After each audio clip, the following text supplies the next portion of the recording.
2017 wasn't a bad year, it was just a bland year. And as a result, the disappointing films that I've been looking forward to, well, they didn't really have that much to get worked up about. That would require having an opinion on them. But with that said, here are the 10 most disappointing films of 2017. Not the worst films, these are the films that I feel just let me down. Didn't quite reach their full potential. I may have liked these films, I may have even given them positive reviews, but that doesn't mean I didn't think there could be more to them. As always, I have restricted myself to films released on the silver screen in the United Kingdom between January 1st and December 31st, 2017. No Netflix, no streaming, no direct-to-DVD. These are the most disappointing films of 2017. When this was a Power Rangers film, it was really good as a feature-length episode. Sadly, to get to that part, I had to sit through 90 minutes of generic training, characters, writing, and pretty uninspired fight scenes. Sadly, it looks like we won't get a Power Rangers 2, so I'm just going to have to rough it with Pacific Rim Uprising. Finally, thought I, a chance to see Godzilla made by the actual studio that's made 29 previous Godzilla films, and it's a reboot, meaning that I don't have to watch them all to understand what's going on. No Americanization, no budget, no memorable characters, of which there were far too many, no special effects that look anything beyond 1983, and a complete waste of either the satirical or political observations that have basically been gift-wrapped for it. What could have been the start of a fantastic series of science fantasy western films starring two of Hollywood's biggest names instead became a dull disappointment without any set audience. It was incomprehensible to me as a newcomer, and allegedly wildly unfaithful and simplistic to fans of King's books, boiling down its complex themes and ideas to a simplistic child saviour narrative with a pitiful 95-minute runtime. Running through 3 directors and a decade in development hell, we should have known that this would be bad, but this was just tragic and boring, with seemingly 10 minutes of exposition for every 30 seconds of bad, boring action. I imagine this film would be a lot higher if I had had anything to do with the original source material. Maybe we should just let the Alien franchise quietly be sent to that great multiplex in the sky. The last good Alien film came out before I was born, and there probably won't be one in my lifetime. And on paper, this should have worked. In a 2004 BBC poll, director Sir Ridley Scott was named the 10th most influential person in British culture. He directed the original Alien and has worked on some of the most influential science fiction films of all time. He had a $100 million budget, an all-star cast, and a script that was worked over by some of the best in the business. And instead we got a weird, unfocused, unscary film with red shirt characters who made stupid, illogical decisions and a CGI xenomorph. Not even Michael Fassbender, doing his usual outstanding work twice, could save this one. Contrary to popular belief, I want there to be a cinematic universe to challenge Marvel's dominance, and since it's clearly not going to be the DCEU, it would be awesome if it was going to be the classic monsters. After all, they did have the original cinematic universe, even if it did collapse into self-parody and irrelevance. But what this film seems to have forgotten is that these were all small-scale films. The large-scale end-of-the-world stuff came in with Brendan Fraser in the 90s. And it's a shame that they jumped straight into the end-of-the-world stuff because there's a lot here that could have worked. Sofia Boutella is a seriously good mummy, and I liked the knot shield that was introduced. But this is a setup to a universe rather than a film in its own right, with a seriously confused screenplay and Tom Cruise playing the same damn character that he's been playing for over 20 years. And given that it's seriously looking like the Dark Universe was a one-film wonder, who will rid me of this troublesome MCU?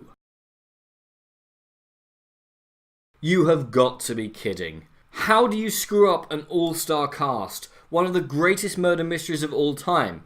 Well, you have no sense of encroaching terror or dread, shoot it weirdly, and with no sense of cast chemistry or characterization, or any reason why I would watch this instead of the David Suchet version. And no, Kenneth Branagh, you cannot create a shared Agatha Christie universe. That's just stupid. Remember when Fast and Furious was just Point Break with cars? No, me neither. In recent years, the franchise has become a big, dumb, lovable adrenaline ride of a franchise, but this one just went too far. What was once a bastion of practical effects is now a CGI extravaganza that even Marvel would tell to tone down. Obvious CGI as well, it was too stupid, made no sense, and had a villain who, whilst fine for James Bond, was completely wrong for this franchise. There were too many jokes, big stunts were spoiled in the trailer, and the big plot twist was one of the most man-handled twists I've seen outside of a Shyamalan film. And no, I don't for a second believe that there are only 2 films left in this franchise, Wikipedia. Oh well, thought I, there may be no Bond until whatever ungodly monstrosity they're currently calling Bond 25 breaks my heart, but at least I get a new Kingsman film. A love letter to old school Bond with a really talented cast and some really bad CGI, one-dimensional characters, lacking in the original film's spark, or even dealing with the aftermath of the first film. It just goes on too long, and towards the end it just left me feeling a bit bludgeoned, and seriously unimpressed with how it brings characters back to life on a whim. Dead should mean dead. Unless it's a zombie film, and especially when it undoes a pivotal moment from a prior film, and it's spoiled in the trailers. Cute dogs though.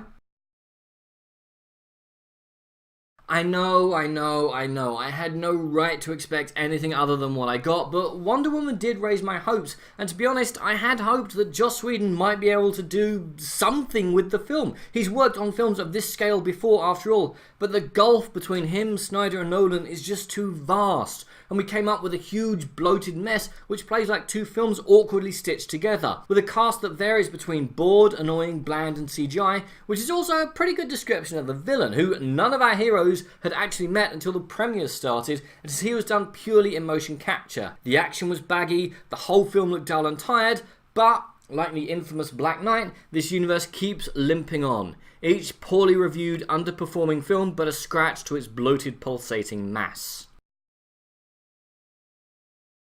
Long before I started reviewing films, I did physical events. Spartan, Total Warrior, Tough Guy, half and full marathons. Hell, a couple of times I even walked 100 kilometers in 24 hours, that's 60 miles in civilized units of measurement, and I did them all in one top.